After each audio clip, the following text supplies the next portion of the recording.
Yo, what's up, guys? Welcome back to another episode of Down Unders, and a very special episode because what is it, Brody? What time is it of the year? It is finals time, brother. Oh, shout out to the dog in the background. Don't worry about him. Shout out to Dexter. You can't see him just yet, but that is a big. There we go. We do see him there. barely. I can see him on mine. He'll come in and out. Don't worry about him. Shout out to Dexter in the background there. Background support. Thank you so much, guys, for tuning in. Again, as always, as I do like to remind you guys, it is a live show, so make sure you jump into the chat. We'll chat back and forth. We'll talk about a couple of different things. We're going to go through our season predictions. We'll finish off, obviously, the season that was. We won't touch on it too much because we are moving over to the final series. Go through our predictions of the season, how close we actually predicted the season, and then finishing off with some final series and Supercoach finals, guys. So it's going to be an amazing show here tonight. So make sure you jump into the chat, give us a lot of your questions and queries, and shout out to Coco Jumbo in the chat very, very early on there, brother. With a big statement as well. I disagree, brother. I disagree. Well, we may as well start it off, bro. You know, we did want to touch on like the weekend that was, and we'll go through a team of the team of the week and that, but may as well jump off when it's here. Hart says yes, obviously due to the title of the video, can the Warriors shock the league? Hart says yes, Head says no. JFH has been quite underwhelming on the field this season, unfortunately. I don't agree. I think injuries have probably held him back in a couple of moments, but people don't see what Fish does. I argued this last night on Wise Up TV, but maybe give us your sentiments from a guy that's been watching the Warriors from afar, brother. I think he's played the exact same game he did at the Panthers. It's just obviously as many results haven't gone well. This year, technically, the Warriors have had more results go their way than the Panthers. So is it really a bad season? But look, I think he's been just as good as he always is. It's a lot harder when you have guys that aren't at your level that you kind of got to almost drop back to. And that's not shitting on the Warriors players, but they are that little bit behind, that Panthers team that won last year. It's as simple as that. So Fish has got to, kind of drop back to their level and educate those guys and bring them up to his level. It's harder to play your best footy when you kind of got to pick up the slack of everyone else. At the Panthers, it was just this is your job. That is it. Now he's, been given that leadership. He's got to take that pressure on. He's got to guide the other guys. I think he's been pretty underrated still this season. Oh, I'm right there with you, brother. I think that, again, it goes back to, I really do think that the one, fans look at the game and what's the most exciting part of the game? It's attack. Like defense is never really what a lot of people look at. And a really cool stat, I saw it over the weekend. Did you notice that the Dolphins are the best attacking side in this competition this year? And where did they finish on the ladder? Yeah, I actually just watched a TikTok on Blake Austin that was praising the Dogs, saying how much better we're going to become finals and how defense wins finals. Otherwise, the Dolphins will be winning the comp because they are the best attack. So, yeah, they finished ninth. Exactly. And at the end of the day, defense wins championships, and he's instilling that into the Warriors. And the one real cool stat I want to give to Warriors fans, because I know it has been a little bit dire towards the end of the season, but did you know we're the second best side for average, average loss by points? So, what I mean by that is the wins and losses, we only lose on average by 11.3 points per game. Do you know the only team that's ahead of us in that? Melbourne. It's the Penrith Panthers. It's the only team. Average loss is 11.1. There's only one more team with 11 under that 12 rating. Who do you reckon is that? That'd be Canberra. It's Melbourne. It is Melbourne. Yep, Canberra's actually pretty poor in this area. When they lose pretty bad. 18.8 points per game. So do we. You guys are 15.5. The Broncos are at 12 flat. So the Broncos are the next closest team to the Warriors, the Melbourne Storm, and the Penrith Panthers. So, guys, that's just instilling what the Warriors have been doing this season. It hasn't been pretty a lot of the times, and we're not winning by big margins either. We're one of the worst sides, obviously, for winning margins this season. But we're getting it done the hard way, and that's what Fish is bringing to the club. So I want people, obviously, to look at it that way, and we'll grow towards next season. I think this has always been a transitional year. But what an interesting one to start off the show, bro. And we may as well do it with pretty much ending off the season. Let's put a bow on it with our team of the week, brother. Who have you got? I know, I've jumped in it real quick here. Who have you got? I just got to quickly get that up. Like, it's like when your missus tells you to really quickly pull down your pants. You're like, oh, shit, caught me off guard. I need to go, man. I need to go. All right. It's just blowing it a little bit. All right. Who have you got at fullback of the week, brother? Couldn't go past the man. Watching this game live, he didn't step a foot wrong. You know, cops a lot of criticism, but it's Reece Walsh, brother. Like, outstanding performance.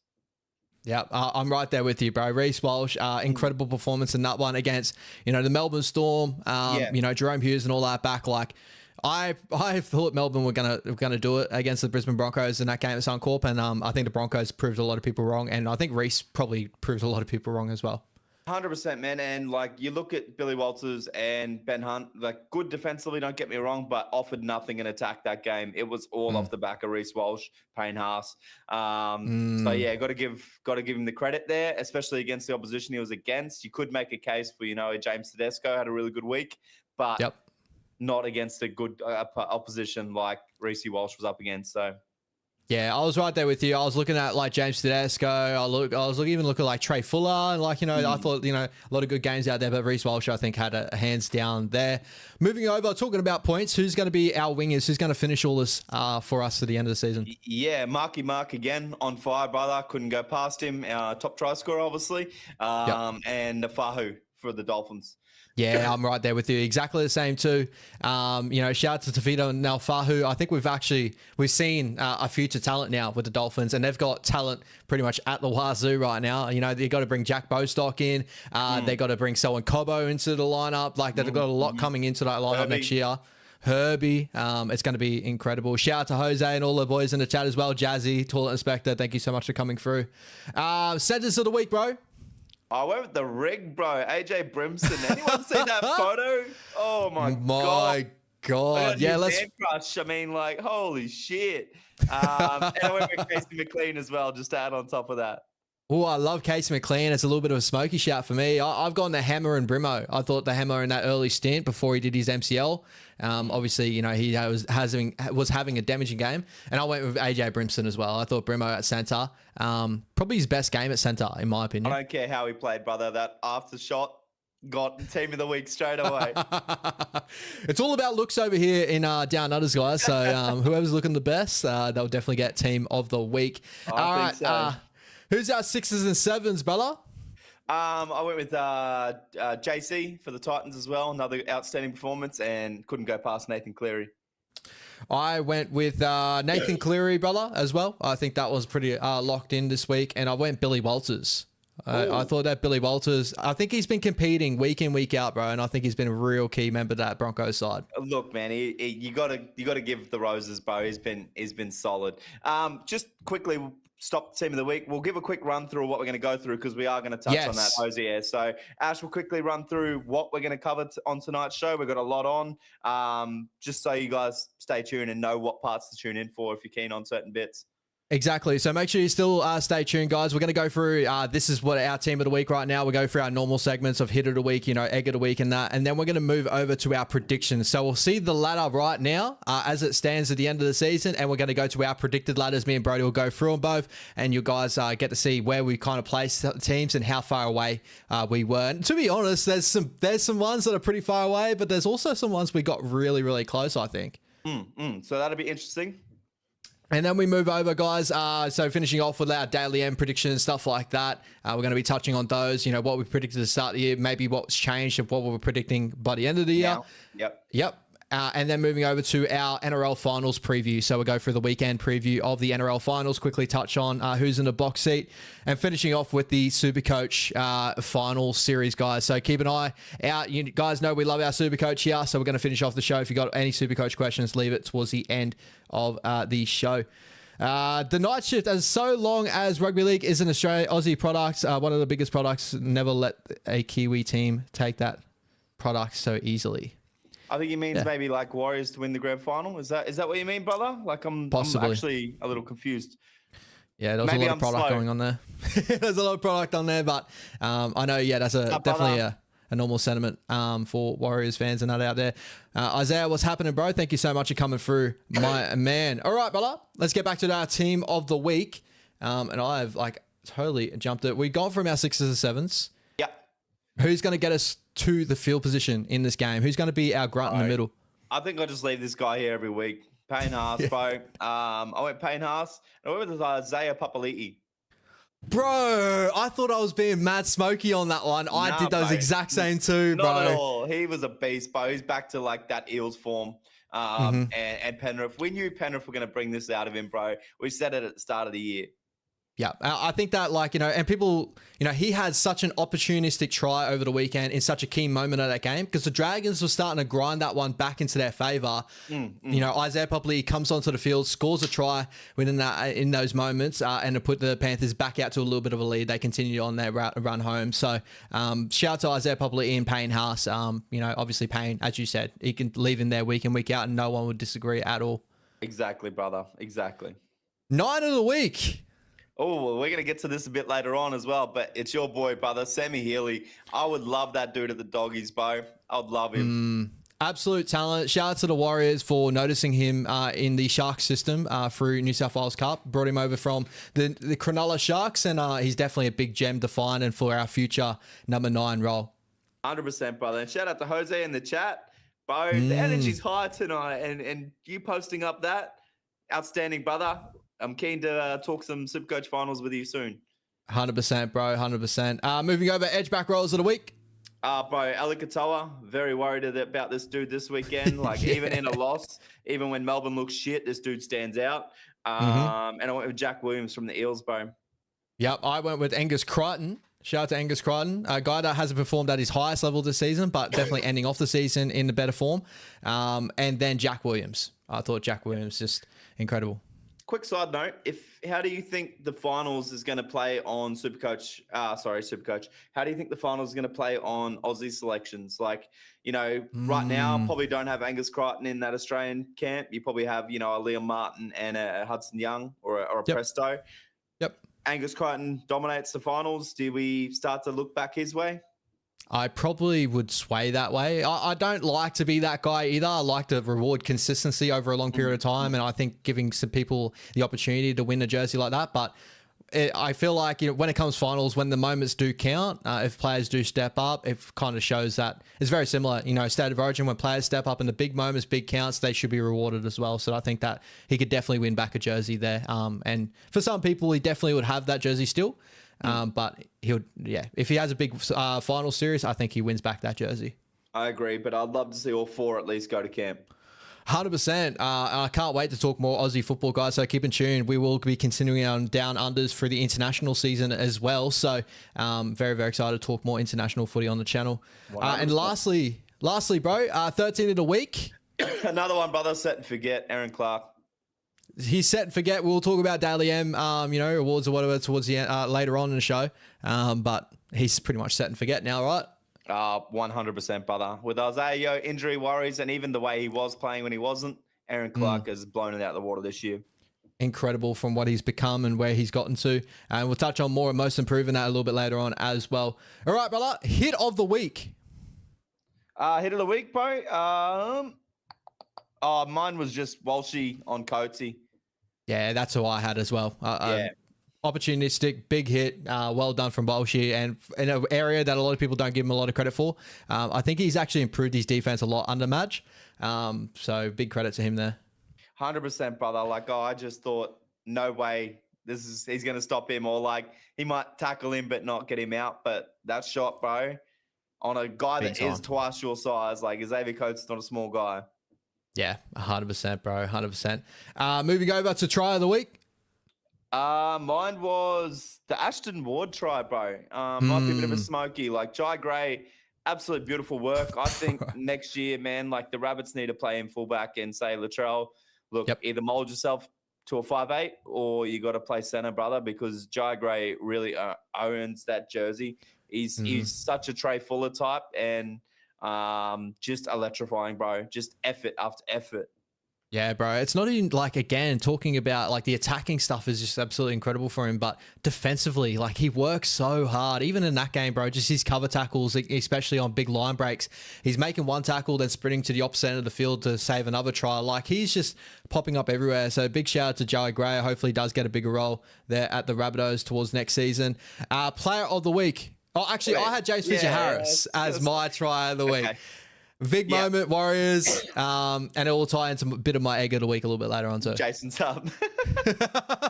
Yeah, right, shout yeah, out yeah. James Fisher-Harris. Also breaking a record there for quickest try in I did see history. that. I did see that. Crazy. So I don't know if that'll ever get broken again. It would have to be something special to break that one, I think. Definitely not. Shout out to the fish, bro. He's building an amazing career. Now he's got the quickest try in all time. 100%, bro. And yeah, to get off the nudie. Oh, bro, hectic. No, he's actually scored a couple of tries this year. Has he? Yeah, bro. Short ball, Dimitri Gvaimonga against the Sharks. Never mind. Never mind. He scored another one a little bit later on as well. So big shout out to James Fisher-Harris. He's brought a little bit of Adam Fanor Blake back, but yeah, I was going to say, old mate said that he's been nothing this year. Come on. Come on. All right, player of the week. Walshy, brother. Couldn't Yeah, go past not too- Walshy. Yeah, especially with all the news around him over the week, bro. Stepped up. Yeah, in a game that, the Broncos shouldn't have been winning. So, yeah, it's no-brainer this week for me, brother. I'll give it to him as well. And my egg of the week, for me, number one, it's hard to do it on this guy's game, his last game. But I thought DC and Jason Saab, that whole situation, that shouldn't be happening. Yeah, I agree, brother. I couldn't agree more. Yeah, you're fresh. It's... You kick off. I know you're nervous for the first kickoff to the first touch, but Jesus Christ. Right, it's just craziness. I actually got question of this. Have you noticed, I don't know how much Warriors football and all that sort of stuff that you can kind of get in tune on, but have you noticed that Tanner Boyd is actually shortening up those kickoffs? What do you mean? So he's not putting his full boot into them. Like, I've noticed it over the last couple of weeks, and like Tanner's got a big boot. It's not about him not having a big boot. He's been actually kicking it. I don't know if it's deliberate or he's just not getting a hold of it enough of what he usually should do. I'm not too sure, but it's actually always landing around about 15 to 20 out. I don't know why. It's probably not a bad thing. It's probably just to hold the risk or maybe make that halfback come forward, make them a little bit nervous. I was actually having a discussion with the Warriorholic, and he was like, do you think that that could be a deliberate ploy for a team that, they get through the rhythmatic of just catching the ball off to the front row? He's got a longer, timing their run-ups and stuff. Kick it a little bit shorter, the timing's going to be a tiny bit off, stuff like that. And maybe DC would choose to run first instead of giving to a front rower. Is that a little bit of a safest way to do the kickoffs these days? Oh, well, it's not a bad option. I mean, you got to keep the opponents guessing, right? If you just do what everyone else is doing, you're not going to shock your opponents, are you?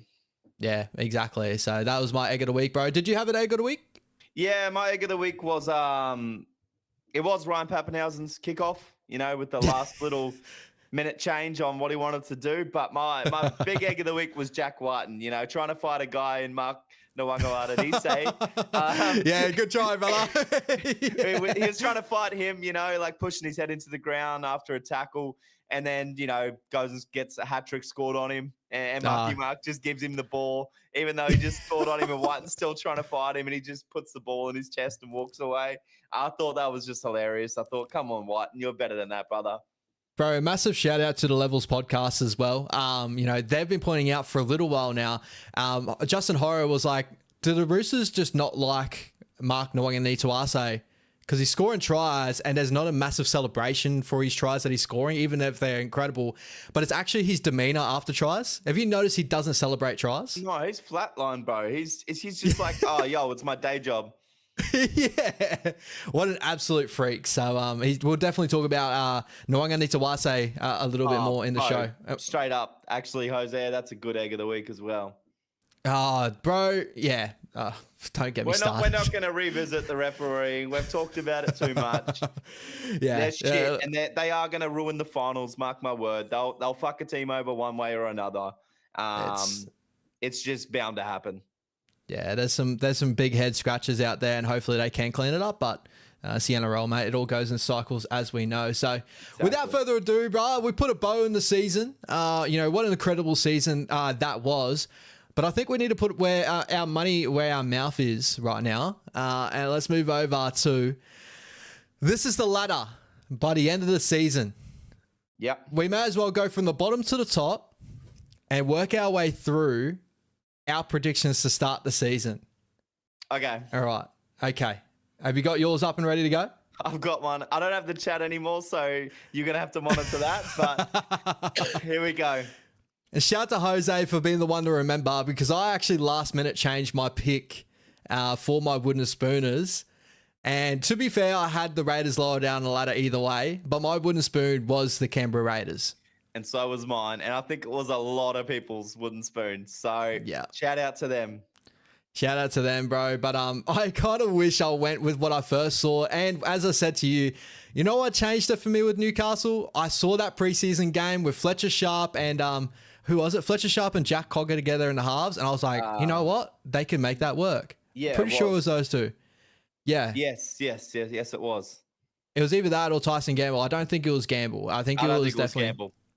And I was like, they can make that work. I'm going to move them up the ladder a little bit. And we'll get to the Knights a little bit later on. But I went for the Canberra Raiders, my second, my last team. And they've put egg all over my face.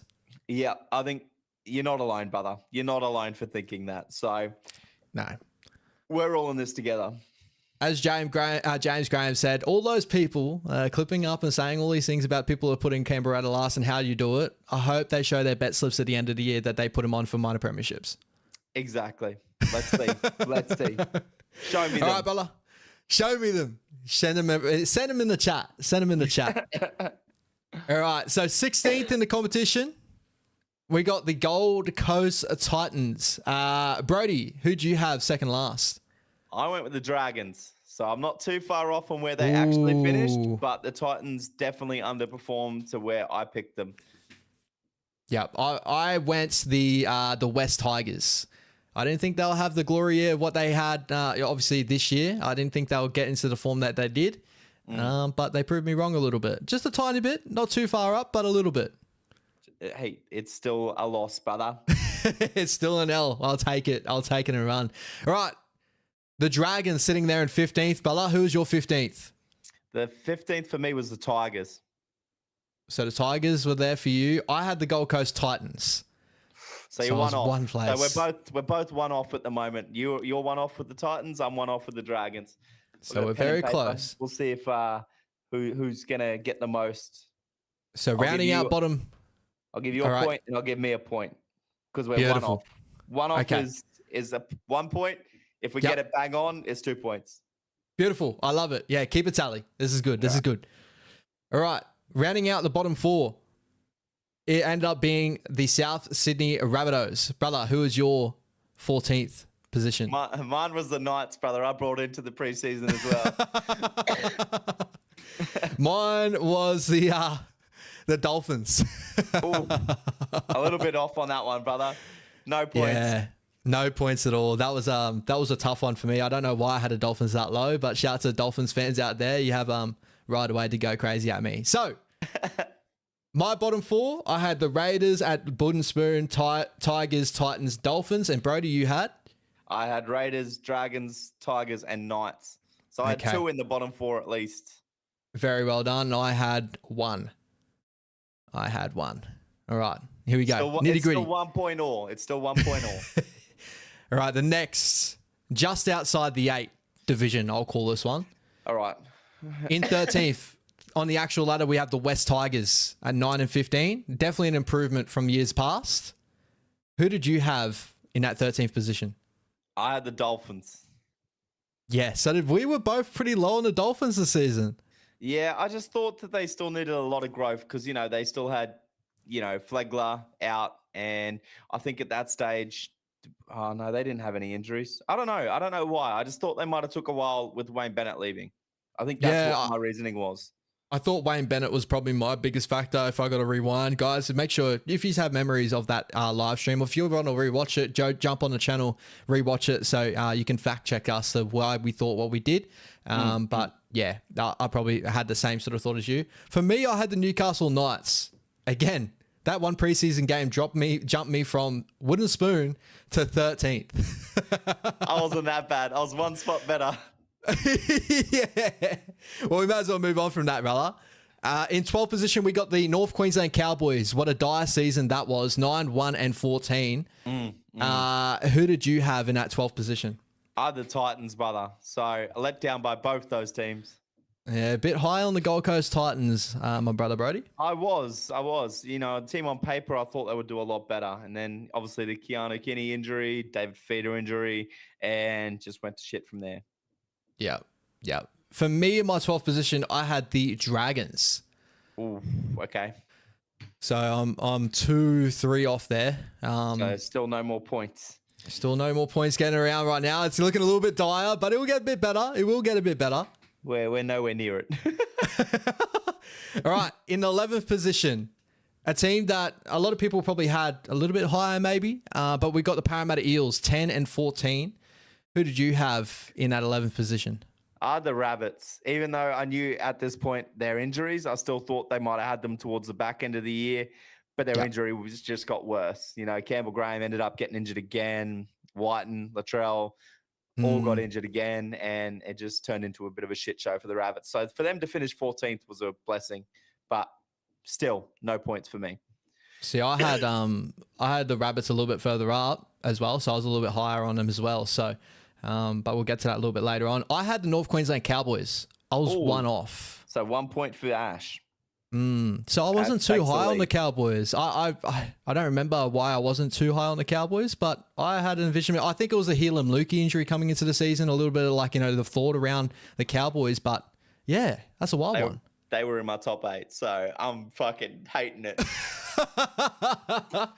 We'll get to top 8. We'll get there. In 10th position, a team I was really high on this season. 12 and 12, the Manly Seagulls. Usually 12 and 12 may get you into a top 8 position in some years. This year, it does not. In 10th position, brother, who do you got? I had your boys, brother, which I'm eating my words for as well, especially with all the injuries. I figured you would drop to here, but you've done well to stick on. So I will eat my words on that one as well. And shout out to Lockie if he's in the chat. Jose and all that's been building ready. Up. If anyone has memories, I wish I shook on it because I was just too scared on the way the Gold Coast Titans sit. Even though I was too high. You never know. You never know. You never know. For me, I had the Parramatta Eels. Okay. The Parramatta Eels, they were 1 spot away from that position as well. So, yeah, okay. So another point for Ash. Fuck, I'm getting touched up here. So I was close there too. So very interesting. I had them in the 8 at one point and I was switching them around from memory. So was a close top 8 here for me. All right. In that 9th position and just missing out on top 8, the Dolphins. I almost said Gold Coast Titans again. Here we go. Gold Coast Dolphins. The Gold Coast Dolphins. It may happen if the Titans continue on this track. But anyway, continuing on. That's very true. 12 and 12, best attacking team in the competition, but miss out on the top 8. Who'd you have in 9th position? Who just missed out for you? I had the Eels, so I was 2 off. 2?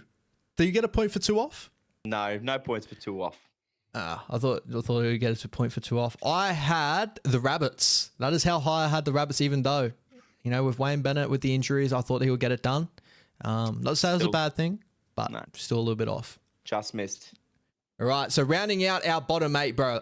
So for me, I had, what we got here? I had the Newcastle Knights in 13th. I had the Dragons in 12th. I had the Cowboys in 11th. I had the Eels in 10th and the Rabbitohs in 9th. Yep. And I had the Dolphins in 13th, the Titans in 12th, the Rabbits in 11th, and the Warriors in 10th. So I had not a lot in there. All right, scrap all this. Let's talk about finals football, brother. Let's move up to the upper echelon of the competition and only just getting there in 8th position. 13 and 11. Started off very, very slow. I was worried about my prediction. We'll get to that a little bit later on. But the Roosters, 13 and 11. Who did you have in 8th position? I had the Roosters. That's bang on, brother. That's 2 for you. That's 2 points for me. You'll take it. You will take it. For me, I need it. For me, I had my New Zealand Warriors in 8th position, right on the 8. Just missing out on my Warriors. Yep, I had the Warriors in 8th. No points for you. We're back to even. Here we go. Rounding it out. In 7th position, a team that obviously we didn't think was going to happen the way it happened. But the Penrith Panthers, 13, 1 and 10. Who was your 7th position this year? I had Manly. Oh, so you weren't too high on Manly, but you weren't too, Sway. I figured they'd crack the 8, but they just, I don't even really know. They can't even blame injuries really this year. A little bit, but just let down. Very, very let down. I think the DCE news probably really hampered them throughout the season. Maybe there is a little bit to feed into that thought. So, yeah. Potentially, brother, potentially. My 7th position was the Roosters. I was fairly high on the Roosters just getting home. So, 1 point for Ash. 1 point. Craziness. Takes the lead. All right.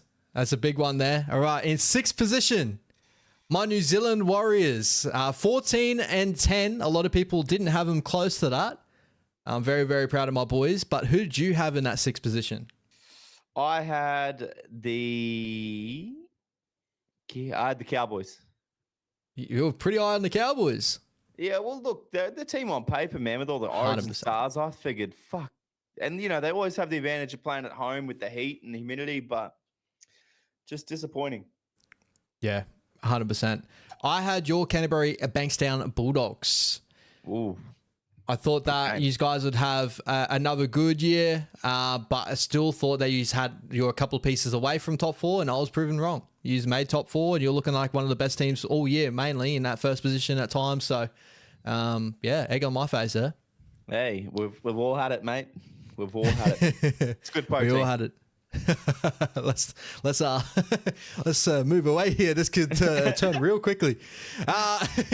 In that 5th position, coming from legit at one point in the season they were even questioned to be making the 8, but making the top 5 now. We got the Cronulla Sharks, 15 and 9. Who did you have in that 5th position, just outside the top 4? I had the Doggies. Top 5. Doggies top 5. I like it. I had the Brisbane Broncos.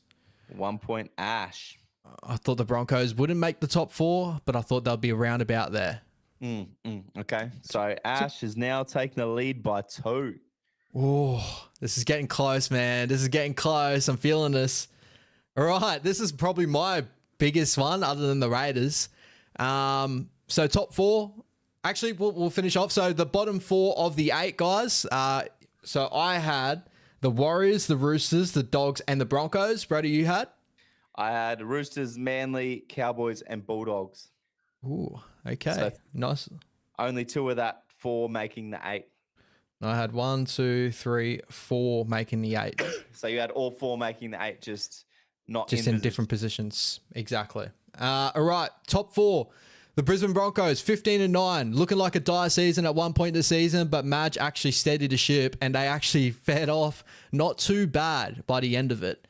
Who was your top 4? Who was your 4th position? I had the Brisbane Broncos in 4th. Brisbane Broncos in 4th. So 2 points for me. That's a big one from you. That's a big swing and a hit right there. That's a massive one. Your boy had the Manly Seagulls. Oh, that's a big one. That's a big miss, bro. I think you should be deducted points. No, we're not making up rules now. No. I had the Cowboys. They were just as bad. Six spots was a bad miss for both teams, but 16 spots is even bigger for the Raiders. Oh, brother. Yeah, we'll get on them very, very shortly. But I was really high on Manly. I actually, going into my daily M predictions, a lot of that did sway towards Manly having a top season as well. I was really high on thinking that they'll, continue to grow from the season prior. Tommy Turbo getting fit, not seeing DCE quitting on the club basically and moving on. Just Manly, doing Manly things, to be honest. Pretty much, brother. Pretty much. All right. In 3rd position, your Canterbury Bankstown Bulldogs. Who would have thought, Brody? Who would have thought? Them. They thought. They thought top 4 this year. All right, brother. Who's your 3rd position? Penrith Panthers were my 3rd position. We're bang on. Both of us had Penrith Panthers in 3rd. So no points for us there. Penrith definitely a little bit behind of what we thought and we predicted. But from what they came from, an incredible season for them in that point there too. Definitely. Like to go on the run they went on, everybody writing them off, and now a chance to still the grand final out. Looks like this is going to go right down to the wire, brother. And I think that 2 points for you has probably set us apart here. I really do think that. We're sitting even at the moment, so I think we're going to end on a draw here. All right. In second position, we got the Melbourne Storm, 17-7. A lot of people's minor premiers. We may as well call it out right now. Who was your first and second, brother? I went with the Cronulla Sharks in second, and I went with Melbourne Storm in first. So did I. We were both very high on the Cronulla Sharks, getting out of Fanor Blake over, thinking they'll take the next step. And Cronulla just unfortunately not being able to find that form. And the Melbourne Storm not being minor premiers this season. Yeah, what a crazy season it has been. We may as well touch on the Raiders getting the minor premiership, which we were all well far off of. Yep. That's just crazy how it all panned out there.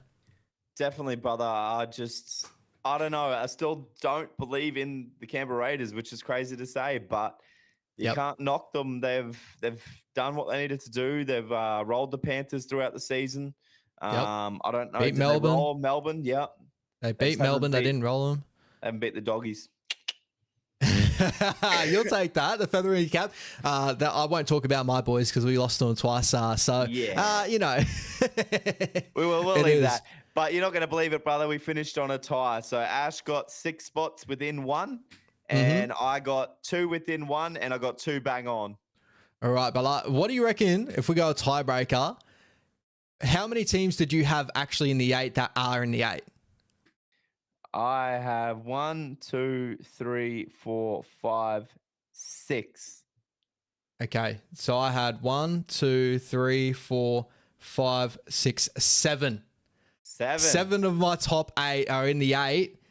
All I had that was in the top 8 that weren't was Manly. Manly were the one that fucked me. I had Manly and the Cowboys, so I'll give Ash the credit there on the better predicted ladder, even though I got bang on ones, but we won't go there. You got 2 bang on. We'll roll over onto the team of the year from what we predicted to what we think's gonna happen.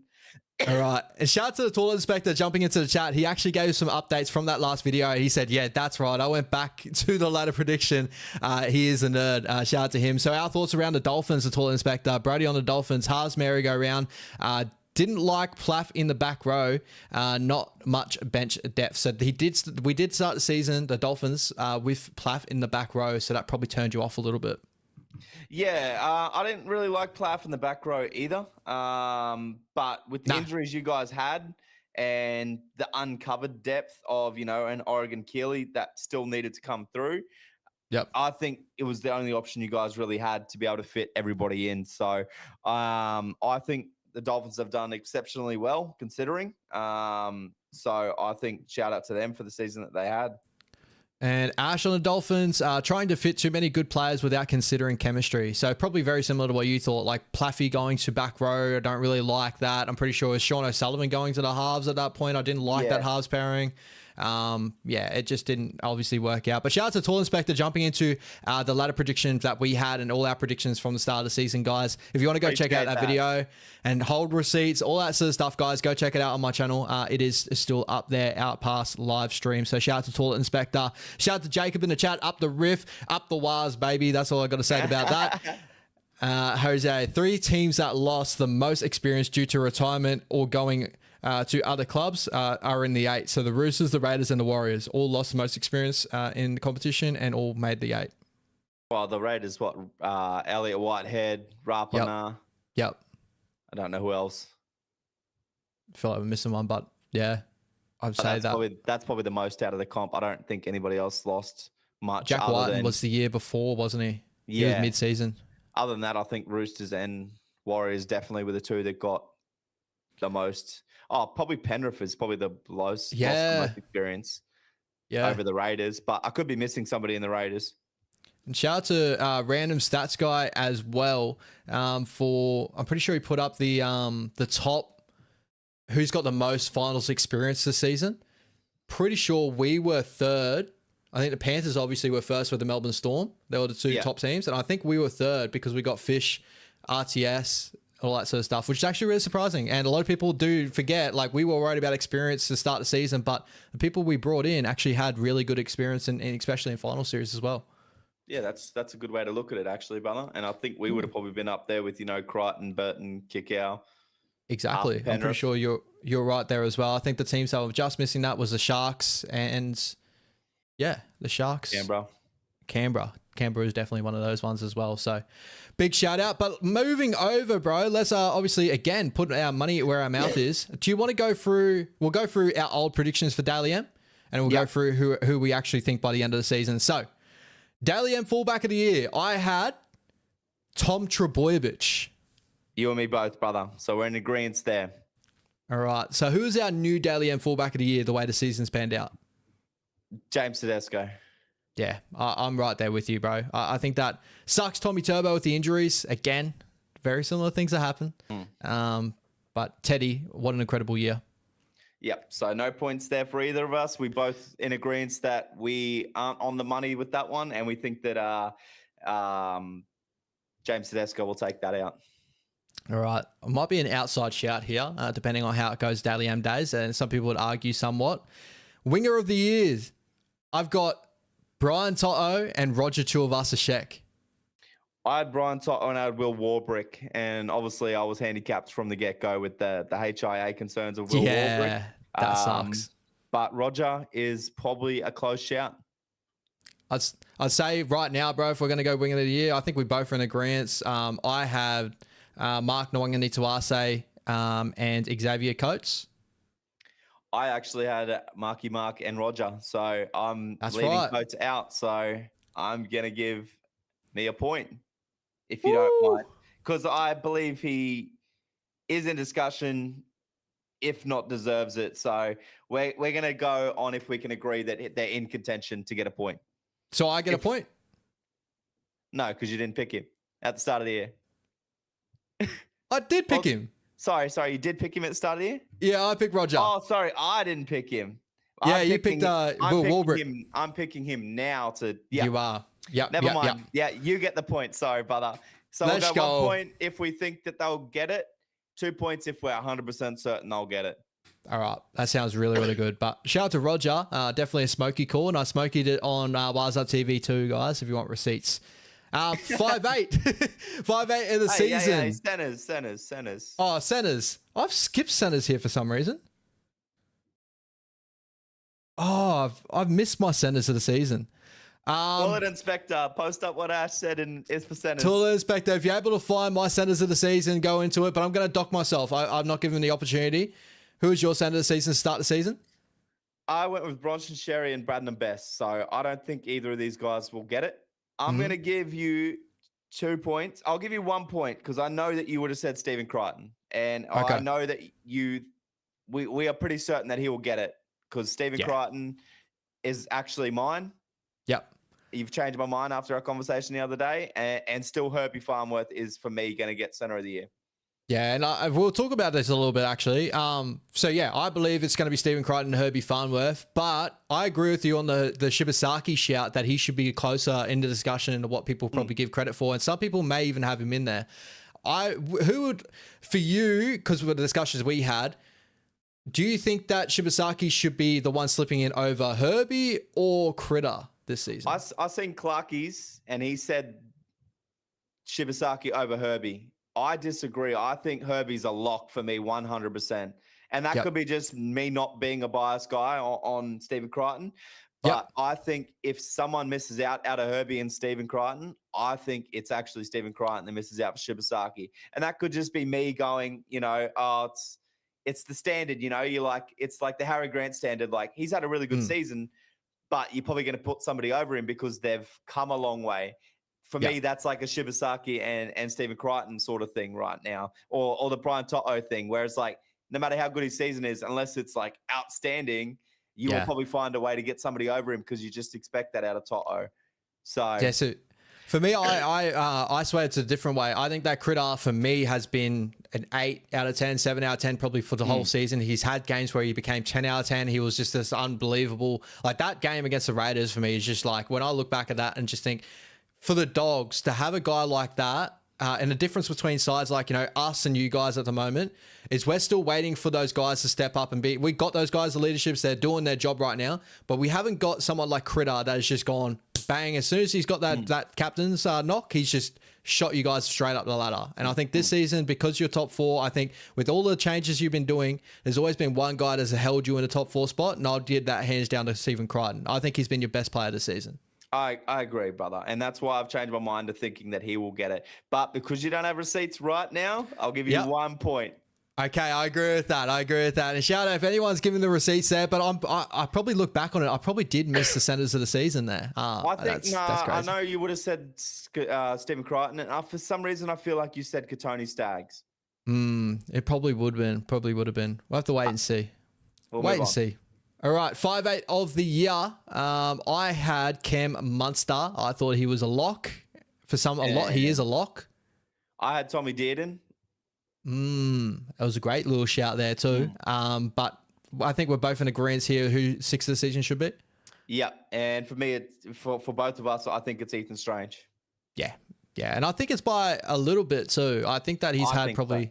Yeah, I think he's been a standout 6 all season. As a Warriors bias, I would argue the next best would probably be out of Munster and Chanel. I think Chanel's been very close to being roundabouts. I just think that he hasn't had the upside of what Ethan Strange has had this season. Like, he's been incredible. I agree. I will agree on that 100%. I can't say Birdo or Galvin at this stage. Yeah. And I'm trying to think of anyone else that could be in discussion. Like Trindle hasn't had the greatest season. Blaze Talangi's come on towards the later of the season. Like you're looking at Savalas and stuff at the moment. Oh, he's been 7. Luke He's Brooks. been... Yeah. So I agree. Birdo probably had a good run there, but with the knee injury and a bit of inconsistency, I think Chanel's definitely the next up. All right. Half of the season. I had Nathan Cleary to start the season. So did I. And we would say that we're bang on. We're right there on Nathan Cleary. So is that points both our way? That's 2 points both our way. I can't go past Nathan Cleary. Isaiah Katoa had a really good middle part of that season. Yep. Jamal Fogarty's been solid all season, but the way that Penrith have gone on the run and it being on the back of Nathan Cleary, we can't go past him. And I would even argue, even their softest points, he was still a shining light this whole season for the Penrith Panthers, honestly, for me. I agree. So incredible there. Shout out to Nathan Cleary, probably going to get it. But I do think Isaiah Katoa is a great shout there for some people as well. 100%. All right, prop of the season. So I had Payne Haas and Adam Fanor-Blake. Obviously, we're both very high on the Sharkies, so I thought those two would definitely be the top 2. I went with Mitch Barnett, which I've been handicapped again. And I went with Pat Carrigan, I've been handicapped again because he went to play 13. So poor guy. Pretty much don't get a chance there. So Payne, I will give you 2 points because I think Payne Haas is a lock. And then I would... Yeah, I'll say he's a lock. I can't go past him. I'll say Payne Haas, and then I think it's out of Terrell May and Tarpany. And there's arguments for both. I was going to argue that one of them would, it could be both those two, but it's not. It's Payne Haas and one of them. So I got to give you the 2. And ARW in the chat as well. Tarpany and Harry Grant are ineligible for suspension for 2 or more a game rules. So that's probably what edge it for Terrell May this season. True. Even if I would still go May over Tarpany. Yeah. My fronties of the year are Terrell May and Payne Haas. Payne Haas. Yeah. So Payne Haas, 1 point to Ash. We'll take it and run. 2 points. We'll take it and run. All right. Edge back rolls of the season. Hooker, Move on to hooker. And again, I do not have my hooker of the... I had, Harry Grant. I had Blake Brayley. This one is a hotly debated, between our friend group as well and that. Obviously, ARW's put in a chat, he's ineligible anyway, Harry Grant, so Blake Brayley's probably going to grab it either way. But there's a strong argument for Blake Brayley to start with, and you know that I even side on the way. I think that Blake Brayley deserves it this season as well. So do I, brother. So that's 2 points for Brody. That's 2 points to your boy right there. I needed it. We're on a comeback. But shout out to Harry Grant as well. Just getting slided out by the suspension. We'll take it. All right, moving to edge back row of the season. I've got Hamole Olakawatu and I've got Eli Katoa as my edge back rows. Okay. I had Liam Martin and I had Jeremiah Nanai.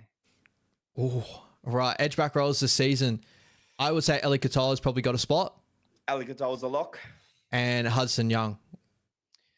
Yes, Hudson Young. Yep. I would love to chuck in a Jacob Preston, but I can't go past Hudson Young. he's had a bit of a quiet back end of the season, but what he did in that early 12, 14 rounds, I'm like, nah, can't go past him. Can't go past him. He's had a big uptick this season. So shout out to Hudson Young. 1 point for Eli Katoa. 2 points. 2 points for Eli Katoa. Okay, I like it. Thank you, Eli Katoa, my boy. Here. I'm getting my smoked. boy. All right, lock of the year. Ash had Aaron Clark. Nah, just kidding. I had Isaiah Yo. My heart dropped. I had Cam McInnes, which he was up there until he got injured. So again, I've been fucked over here. But it has to be Aaron Clark this season. I think that was a lock this year. 100%, brother. I can't go past Aaron Clark. And there's been the argument I've heard on a couple of different podcasts, but do you think, like, out of all positions this season for Dally M, you probably say fullback maybe could be another one that's like locked in no matter what. I think Aaron Clark's probably the best locked in out of everyone. Yeah, undebated. Other than, Payne Haas, definitely undebated for sure. Yeah. Like, there's no if, buts, maybes. I think it's 100% Aaron Clark. Yeah, so shout out to Aaron Clark. Incredible season he is. And talking about improvements in players, most improved player of the season, brother. I had Stefano Utikamanu. It's not a bad shout. It's not a bad shout. But I got a better one. Who did you go? I went with the Corey Horsburgh.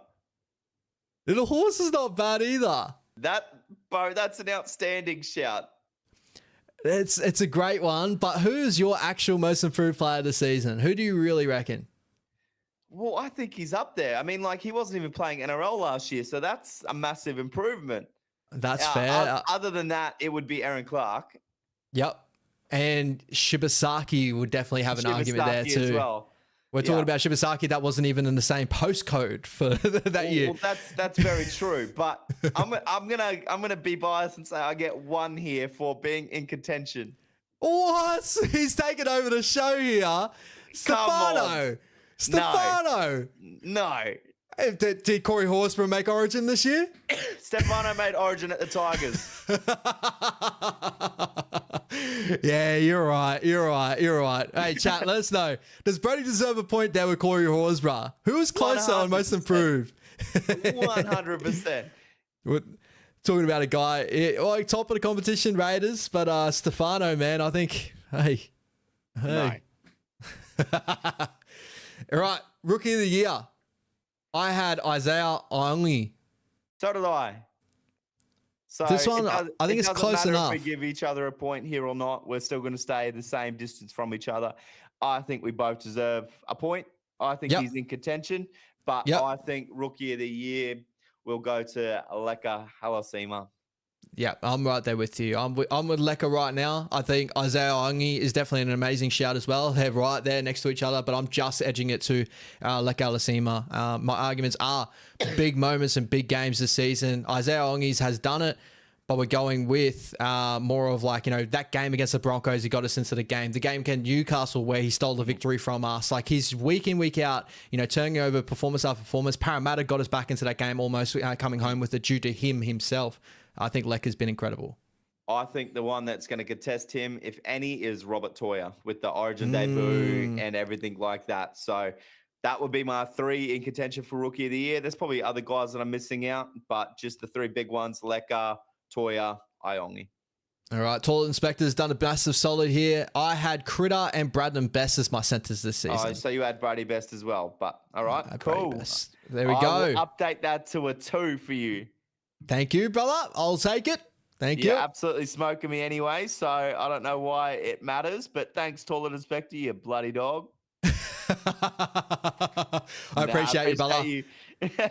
He's watching 2 videos at the same time, so he deserves massive respect here. What a stud. What a stud. All right, next I've got Captain of the Year. So I had Harry Grant to start the season as Captain of the season. Yep. Who'd you have? I had Mitch Barnett, brother. So again, I've been robbed.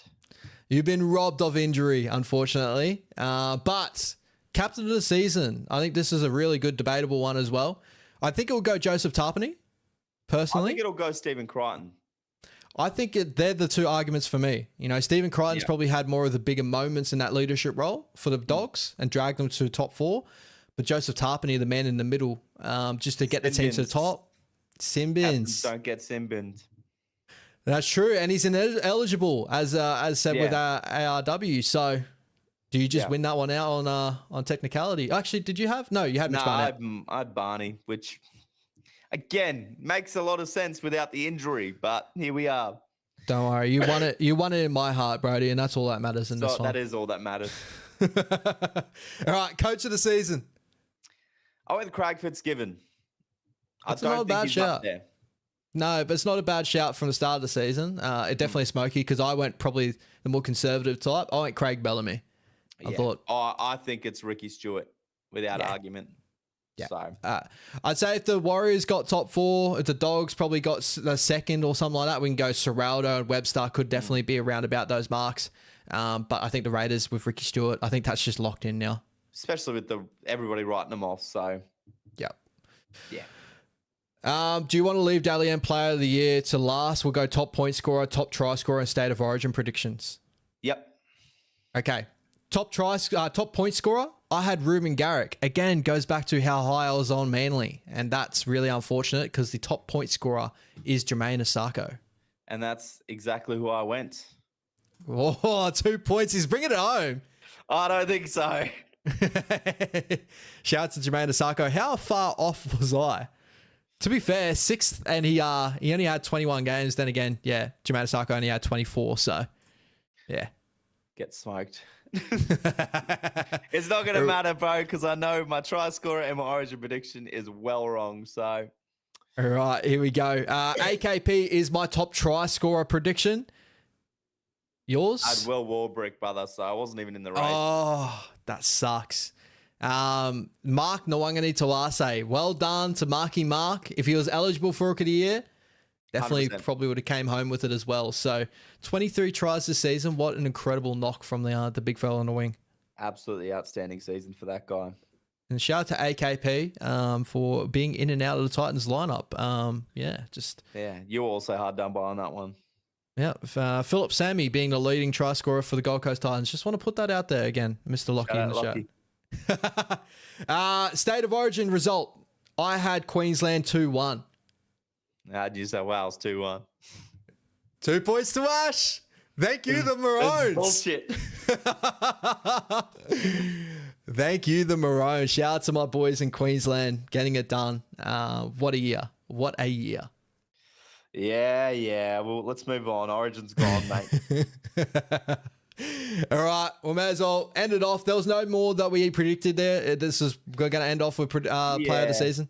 We predicted premiership winner and grand final predictions, but we can't judge on those two right now. So let's go. Yep.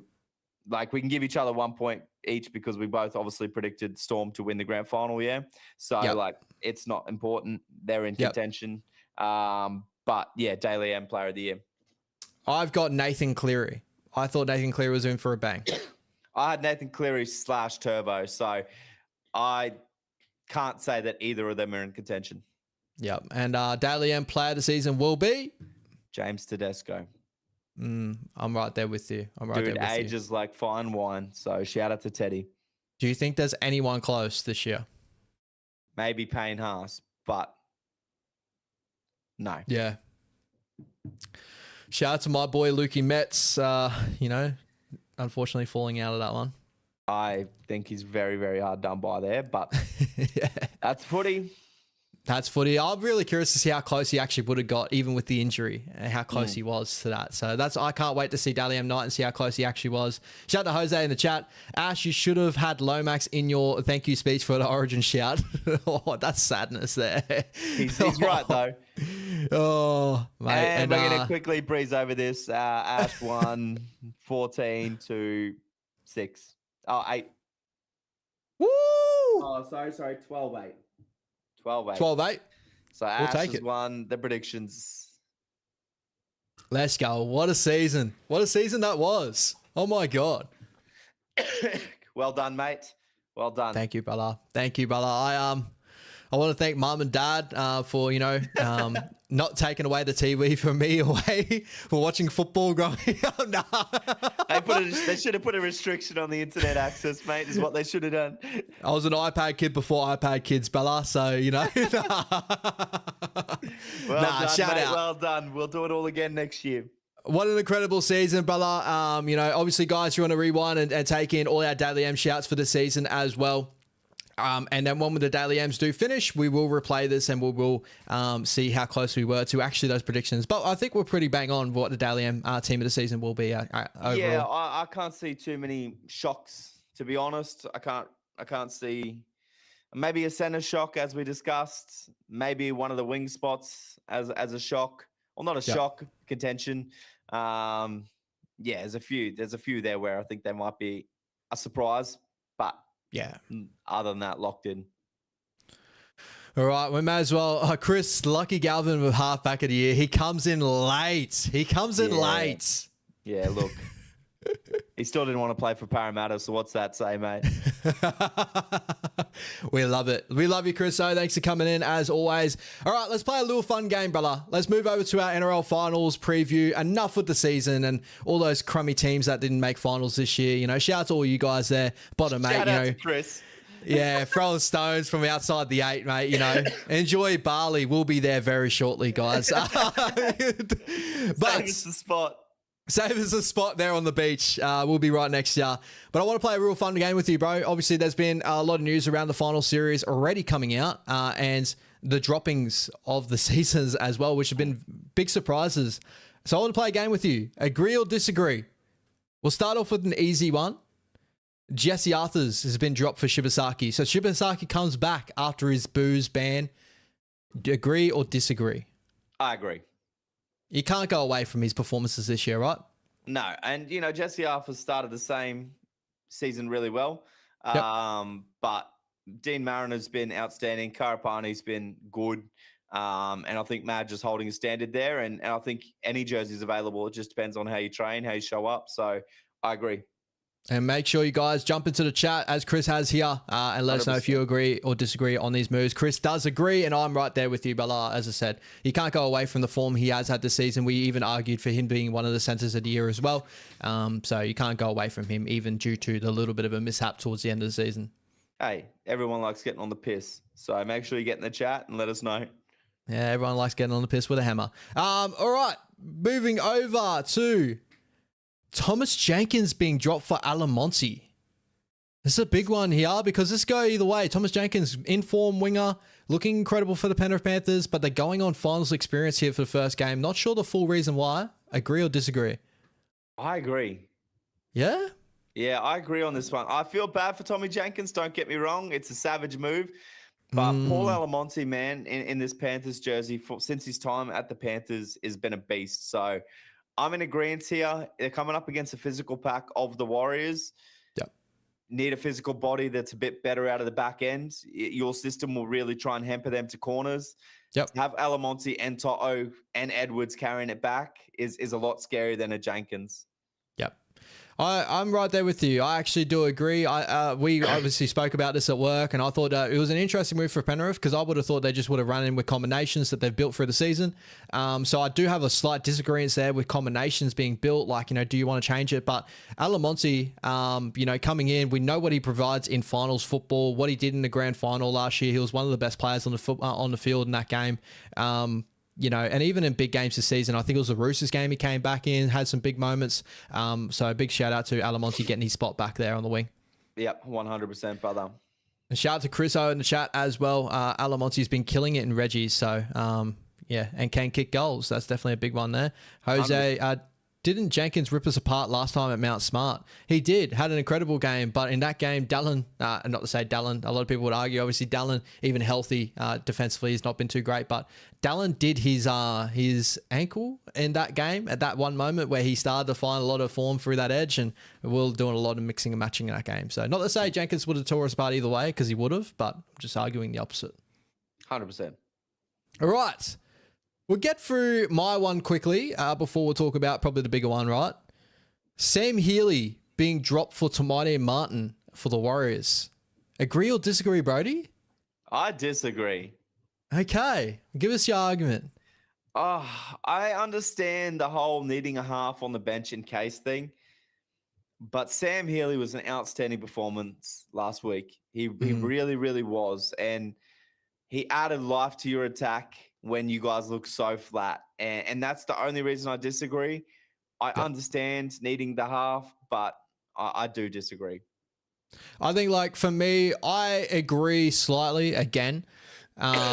I think that there is like food to your thought there. I think that Sam Healy's been such a bright spark, especially in like a dire end to the season. Now fans like you have noticed him and seen what he can produce, even though I could bang on about his New South Wales Cup form and say he's incredible. But I think that Tomaide, for me, as another guy that has produced in big moments for us, even towards the end of the season, he's that bright spark that we need. I haven't even argued whether we even put him in that 7 jersey, and that's probably a bit more towards your argument there, where he probably should be 7 and Healy should be on the bench.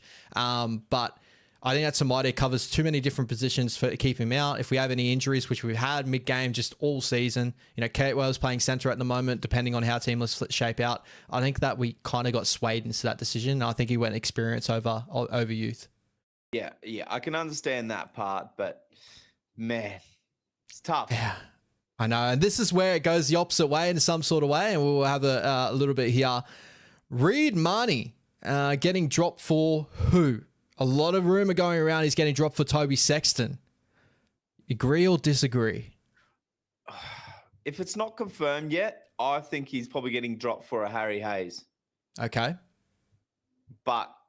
Or he's getting dropped for Birdo to move to the centres, and hopefully Karaz comes in. I really don't know, but I disagree. I've disagreed with the Reed Marnie dropping all season, so I'm just going to stick to it as if he's getting dropped for whatever reason this week. I disagreed with the Reed Marnie dropping. I really do. I disagree as well overall, and I've also, you know, I've stated this to you a lot. Like, I think that Toby Sexton, for me, the dropping of him and Lockie Galvin going in hasn't actually been too bad of a move, in my opinion, for the sense of, like, I feel like they're both offering very similar at the moment, and we know Lockie Galvin's probably got a higher ceiling at the end of the day, so I can see that. Reed Marnie has been such an interesting one for me because I feel like he's a top hooker. Like, I wouldn't say he's top 5, but he's a very good hooker. You know, he leads your energy. He leads your line speed. He does all those little things that is what your pedigree is as a Dogs organization. And I feel like it's just taking out a piece of your heart a little bit. And like, for a guy that in the future could definitely go further in some sort of sense with Bailey Hayward, but we're still unsure if that's his best position overall as well. So it's one of those weird ones for me.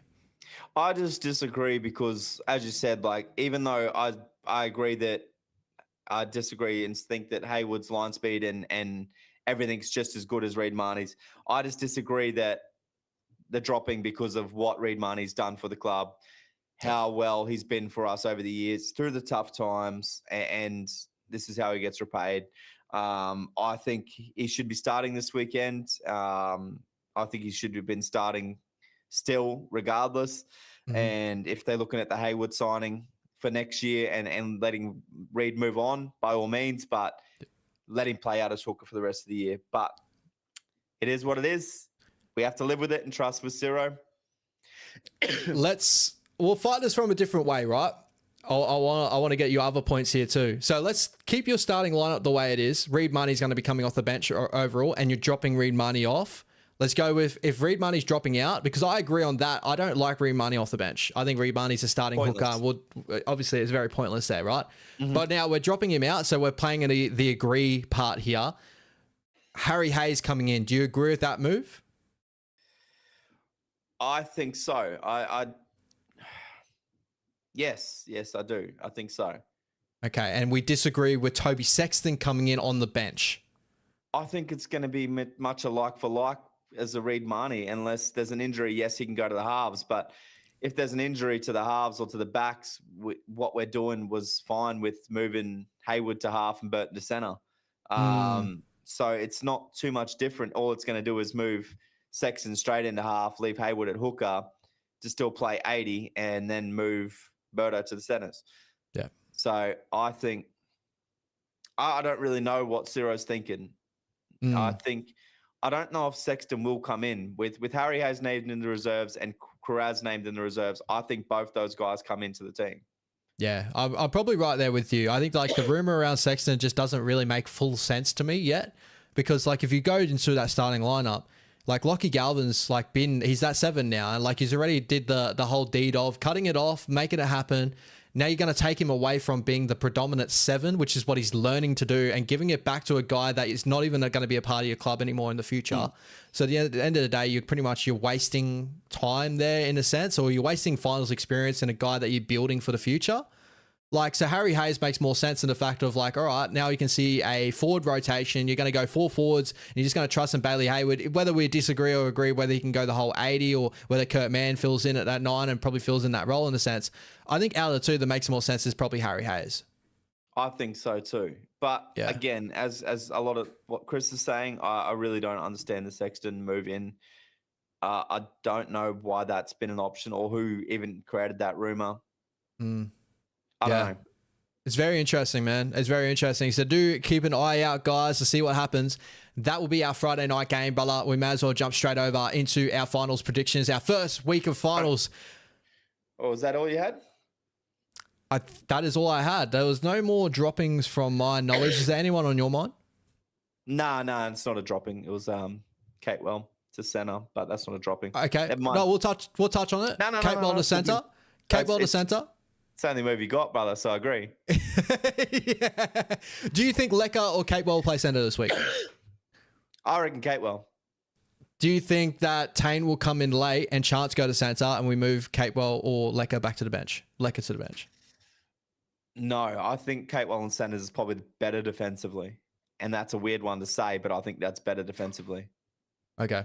Because I had a little bit of the argument on Wise Up TV that maybe Chance will go centre and Tane will go fullback. I think Chancey gets exposed in the centres more than Catewell. Okay. Because I had the argument that... Just from not being used to defending the line.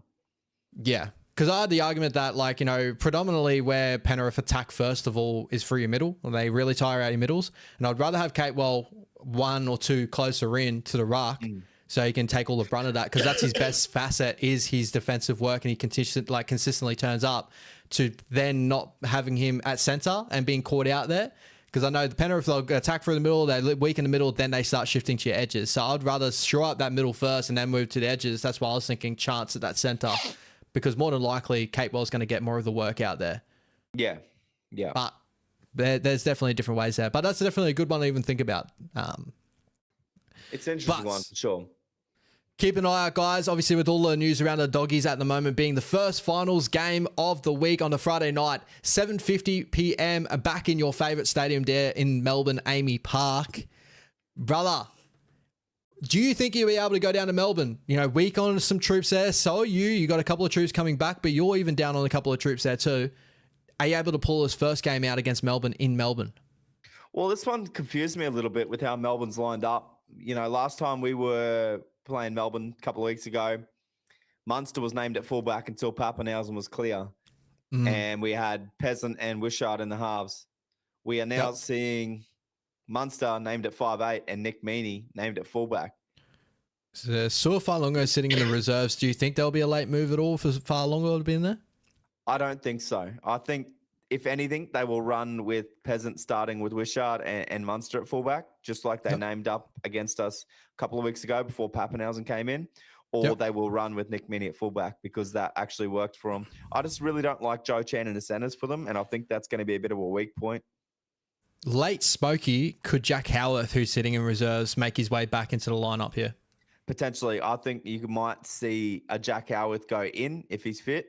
Yep. And then maybe a Joe Chan go to back row for the young fella there. Yep. Yeah, Asivalu. This game, bro, it's tight. Like, I really think that is a real tight one. Harry Grant coming back from the Melbourne Storm's a major in for Melbourne, and we've all discussed, I think that he's becoming probably the most important piece to Melbourne right now. There's obviously a lot of discussions between Munster, Jerome Hughes, Papi, and Harry, who's the most important piece. But I think Harry's probably looking like he is the most important piece. But they are down on troops still. Do you think the Dogs, you know, with the team you ran out there with, so let's say Karaz comes back in, shocking them in Melbourne? Yes, I feel a lot more confident with Karaz, but I'm calling an ambush here. I think there's that much build up and pressure on our boys that I think we're going to see a good performance here. And I'm going to go with the Doggies a 1-12 victory. I think Melbourne will bounce back very, very physical next after last week and being in Melbourne and, you know, probably getting the rub of the green a little bit. But I think our boys will really, really not want to repeat what they did last year in the finals. And we might be able to upset Melbourne here, down Pappy, down Hughes. I'm going to follow you in there, bro. I'm going with the Dogs 1-12. I'm right there with you. I think that Melbourne looked a little bit flat last week. And again, like, you know, does Melbourne teams lose three games in a row? It's really unlikely. But I think the Dogs also coming in off the loss of the Sharkies. I reckon Sherrado is going to really ramp them up for this one. You got to take a next gear for finals. This is where we find out if you do take the next gear, because you have been waiting on taking that gear. And I think you do it. I reckon 1-12. It's going to be a close one, an absolute crazy game out there in Melbourne. And I think you just irk it out. I'm following you in. I'm hoping for an ambush, brother. We nearly rolled them 2 weeks ago, and they had Pappenhausen playing. So I'm hoping that, you know, we can go that one better and complete some of those opportunities that we missed. Jose here, do you think Meany gets put back center wing and Fa'alongo gets to the spot? We kind of did discuss that a little bit. I think that more than likely we'll probably see Jack Howard come into a center spot. Fa'alongo might get left out a little bit here. Yeah, I think if anybody goes to fullback, it's Munster. I don't think Fa'alongo comes in. I think Bellamy will play the safer approach, and it'll just be a grinding matchup. Yeah, I'm right there with you. And Chris O putting the hammer down, Storm 40 plus in the chat. Come on, mate. He'll be watching it on his big screen over there in Bali. Hey, all right, that's the one. Continuing on, my New Zealand Warriors versus the Penrith Panthers over in Auckland. A major game, not just for the season, but I think actually for the Warriors as an organization. I think this will go down as one of our biggest wins if we were able to pull this off with the injury crisis we've come into the season with this final series with. Again, we got Kurt Capewell playing center. I've got the Penrith Panthers winning 1-12 at the moment. I think we'll be able to put up a performance here, but I think we'll still be a little bit away. Yeah, I think it'll be a good performance for about 50 minutes, brother. And unfortunately, I'm going to have to go with the Panthers to edge it out to a 13+ late. I don't think it'll be like a crazy, like a 30-point win or anything like that. I'm going maybe 13 to a 20-point win, just late. It's going to look uglier than the game on the final score sheet than the actual game was. I think you will definitely be up for the fight for the first 50, 60. And I think fatigue and everything's just going to get to you guys. The pace that the Panthers are going to play at, and they're just going to find a couple of late ones.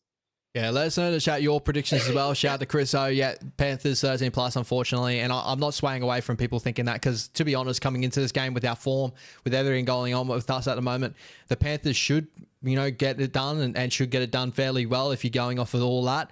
But I'm expecting players like Fish to step up and really lead us. Wade Egan coming back off injury, hopefully stepping up. Jackson Ford back now off suspension, which is great to see there. We definitely missed him for the middle a little bit. Lek Alasima, you know, youthful experience. Roger Tuivasa-Sheck for me is one of the biggest keys too. A guy that, you know, hasn't been in the finals for a long period of time, being out of, you know, rugby league, came back last season. We missed the finals. This season is his first season back. I want to see him get to another level. So it's Roger Tuivasa-Sheck. Just have to compete on everything, brother, and make it nasty. It can't look pretty. If it looks pretty, Penrith are winning. Even if they're not taking over the scoreboard, Penrith are winning. Yeah, I've got Penrith 1-12 in this one. I think I predicted like a 22-20 scoreline. I think it'll probably end up being like a Nathan Cleary, just absolute worldy of a field goal from 40 out or something like that. He'll just do something crazy. I can see it. I like your thinking, brother. Chris here, if Metcalf was there, different story. If Barnett and Metcalf were there, would we have an argument to win this game at home? Oh, at home? Yeah, 100%. But yeah, it's just Penrith doing Penrith things, man. It's so hard. It's so hard to go away from what they've done this back end of the season.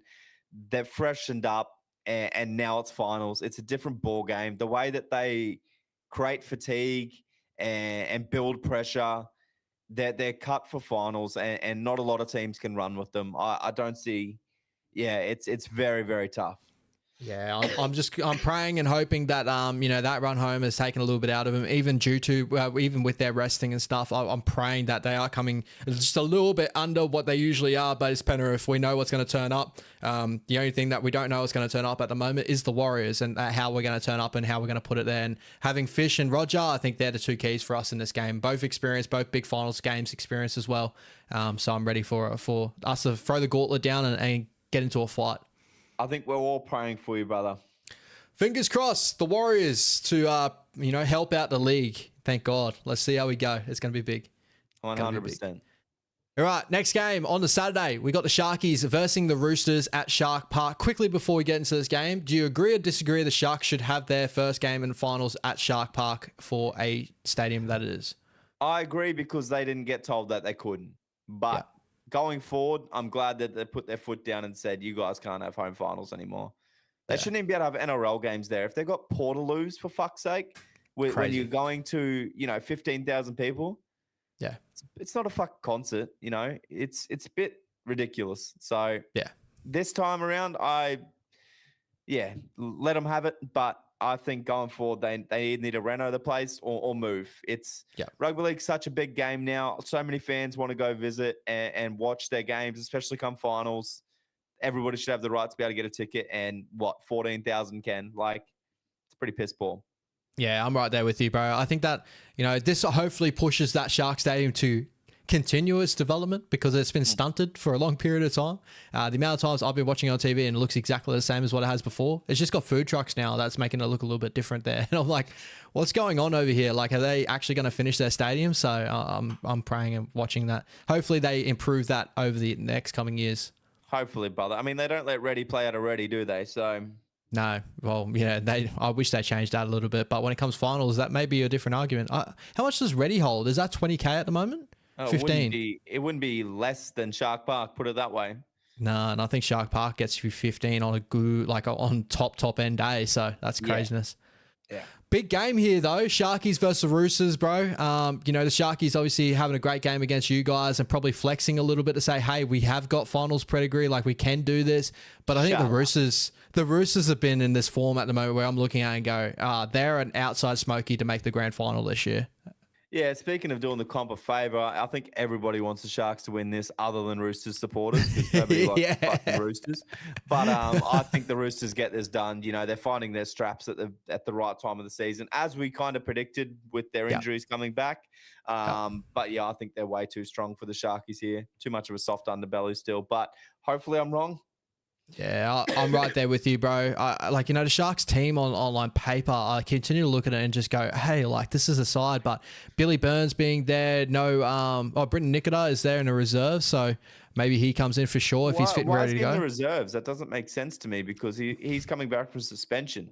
I don't know whether Billy Burns has earned his role there. It's a real interesting move there from Craig. And you think with losing someone like Cam McGuinness, you'd want to get one of your more experienced players back into that lineup. 100%. So I find that a bit weird, but we'll see. That's why I was like, is he off his suspension? I checked him in reserves. I was like, oh, he's there. What happened here? Makes no sense. He's carrying an injury from training. But for me, I'd be playing him. Possibly, yeah. I'm right there with you, bro. So both of us got the Roosters here. I think Sam Walker being back in that lineup just improves them tenfold, and I think that. Unfortunately, as I said before, I think they're the Smokies to make the grand final this year. They really are. Yeah, I think so too. Chris, make up your mind, brother. The Doggies getting beaten by 40 or all the away teams getting up? Shout out to Chriso, flip-flopping there in the chat. We love it from you, Chriso. And Brody's smiling right now. Parramatta Eels fan going for the Dogs in the first game. They love to see it. They love to hate us. All right, yeah, he's laughing in the chat as well. Look at him. All right. The last game of finals number one, round number one. It's a deadly one.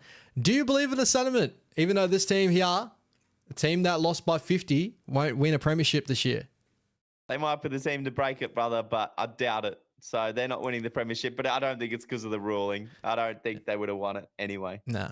All right. Canberra Raiders versus the Brisbane Broncos at GIO Canberra. As you said, I'm not going to go through all the team lists because we know like they're back to their full strength side back on paper, other than obviously no Savage, but Jed Stewart's been doing a very handy job there on the wing. Reece Walsh is in very good form at the moment. Is that form good enough to carry the Broncos through this first game of finals against the Raiders that we both probably looking at and going, oh, we're still just not there yet. Like it's there. They should be there.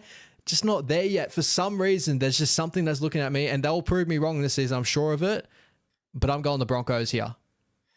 I can't decide on this one. I've written Canberra off way too much.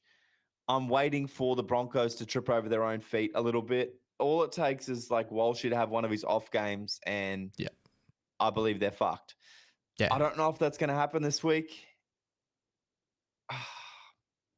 I can't pick. My head's saying the Broncos. I think it's my heart saying the Raiders. But I think going off that Melbourne game alone, I've got to go the Broncos to potentially shake it up and have them ready for a big game. You know, it's big game time now, and the way that they defended against Melbourne on the weekend really showed a point that, hey, we're not just here to take part. We're going to give this thing a good crack, and I think they might upset the Raiders here. Yeah, and the Broncos are looking like, you know, that top 4 spot has been such an importance to them this season. Them getting that crack now, and if they jump into that second part of the finals, more than likely they may find themselves back into a grand final a year off of that devastating loss in the other grand final. $2.20 there for the Broncos. Shout out to Sportsbet, guys. If you want to gamble responsibly. We do believe this is more of a 50-50 game. Do you think that's the value there for the Broncos here? Definitely. The value's there for the Broncos, and the value's there for the Doggies as both outsiders. Doggies are 260 in a 50-50 game. A lot of people will probably, very, very much confirm that. I think that's good. And obviously the Broncos are 220. And Sharkies maybe at Shark Park, you could make a case for. So at 210. So there's a lot of value thrown around there, guys, but make sure you do gamble responsibly. That is the first week of finals, guys. You'll see us week in, week out with the final series, giving updates and stuff. But at the moment, it's looking like it's going to be an absolute cracker this season. Going back to the top 8, I think this has been one of the better top 8s in a long period of time as well. Like you've got your big teams. A lot of people would argue your big 3 sort of sides or your big sides, your Melbourne Storm, your Penrith Panthers, your Roosters, and your Broncos. But then you've got teams like the Dogs. They're back to being a big side of what they used to be. You got the Warriors starting to find themselves. You got the Sharks and you got the Raiders. I think that's a good top 8. I think it's a solid top 8 for sure. And it's really been a solid top 10 this year. You know, obviously it came down to the last round for top 10 to potentially make the 8. So, it's definitely been a good season, and the competition just gets better and better every year. 100%, man. And we're only a couple of years off of maybe having a top 9. Who knows? Are they going to change it when it goes to 18 teams? Are they going to half the co-op of what they're going to do, keep a top 8? Do more teams miss out? It'd be very interesting to see how they play that out with more teams coming to competition. Didn't actually think about that, so time will tell. Yeah, so the Dolphins would have made the grand final, the finals this year. Maybe. Maybe. All right, we may as well touch on quickly before we go, guys. If you guys do not know, SuperCoach have brought out a SuperCoach final series. A lot of people have been waiting for it. We've been asking for it, and they have made it happen. Do you think they made a State of Origin one next year? Oh, I don't know how you'd do that. Oh, neither. It's kind of the same as finals, I guess. Little mini game. Maybe that would be a way to go, and then give SuperCoaches the week off. Possibly, yeah. Through the State of Origin period, but they need to do something. Yeah, it'd be very interesting. I just thought that on the top of my head and see how that plays out in the future. But this is my side I'll be running with in the final series. That me and Brody have been chatting about this. So you do have trades depending on how things do play out. We did also thought at one point that it was just set and forget, and if you miss out, you miss out, but it's not going that way. So at the moment, I've got Payne Haas in my flex. I was thinking Reece Walsh or Payne Haas. I'm going to go with Payne Haas. I'm going to go more conservative look there. James Tedesco, Brian Toto, Cam Munster, Nathan Cleary, Jacob Preston with your boys, Joseph Tarpany, and Harry Grant. I think they're all very, very solid locks. And I think it's somewhat a conservative side, but I know the base is always going to be there with all these boys here, and I'm not going to miss out too far. 100%, brother. I think you're probably on the money and got good matchups here. Obviously, it's smart to go to Panthers with probably the easier opponents of the weekend. And And obviously, it's really good to go with those fronties that you've gone with, and a James Tedesco. Smart, very, very smart. And yeah, captaincy option. I'm going to go with Nathan Cleary, obviously, in the Warriors game. It's going to be a quick turnover between the two. So you do get what you were saying. There was double points for the vice captain and quad triple points. Triple points for captain. So I'm going to go through our league code. So for those that are wanting to join our league code for finals, because it's a separate separate game compared to like down under Supercoach that we had all year. So the code for Supercoach is 692675. Right? 692675. Join into our league for Supercoach finals. And the rulings for it. So for those that are a little bit confused and first timers, because myself and Ash were first timers, we weren't sure.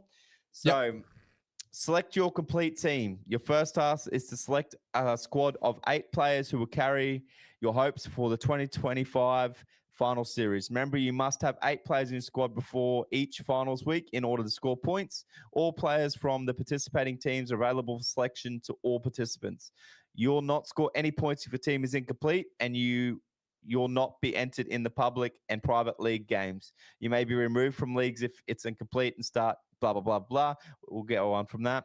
Team cap restrictions. Choosing your squad is easy, but remember, you may only select a certain number of players from each participating team. Note that you can make unlimited changes and pick a whole new team if desired for each week of the final series. The team caps are as followed. So it doesn't mean that the 8 players you pick this week, it's not like they got knocked out, unlucky. You just make trades. So this week you can have a maximum of 2 players from each team. So you can't just stack out with Penrith. You can only have 2 from each team.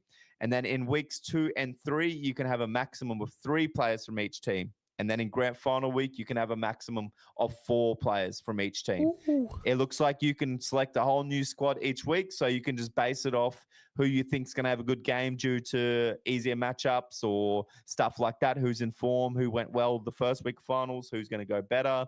And that way you're just obviously picking who's playing each week. It doesn't matter who's been knocked out or who's got the week off. So it's actually pretty clear cut. So very interested to give it a good red hot crack this year. So let us know in the comments if you've got any other questions. Here we go, guys. All right, moving over to Brodie's side. Reece Walsh in the flex, James Tedesco, Alan Monty, Cam Munster, Nathan Cleary, Hudson Young, Payne Haas, and Blake Bradley. A lot of differential players here, and I love it. Paul Lamonti's got the ability to score really tries on the edge, go really high there too. Blake Bradley probably been up there with Harry Grant as the informed hooker of the competition. Probably the best hooker overall in Supercoach, right? Did it end up this year? Yes. Yes, I think he did, brother. I think he did. Yeah, I think with Harry Grant's suspension at the end of the season, I think it was both those guys, and I think Blake Bradley has brought it home. So a lot of really high-end talent here. Hudson Young there in the edge-back roller position is a top one there too. Yeah, I think Hudson Young for me is the way to go. Just his work ethic. I've just posted in the YouTube chat. Oh, you done it? Yep, sweet. Yep. So I've just commented that up for everybody in the chat. 692675, just so you guys can find that.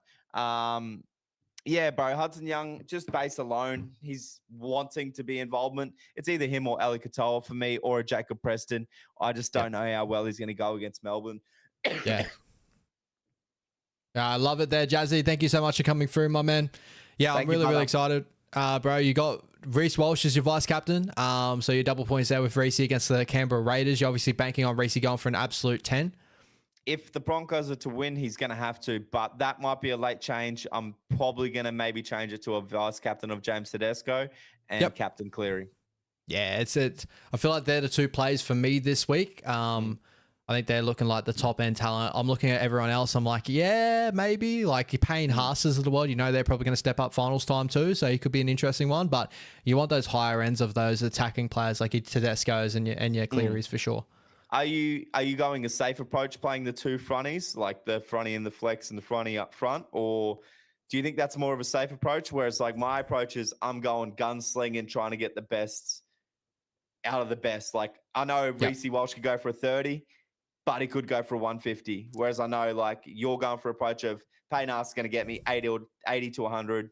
Tarpany's probably going to get me 60 to 90. So is that your thought process there?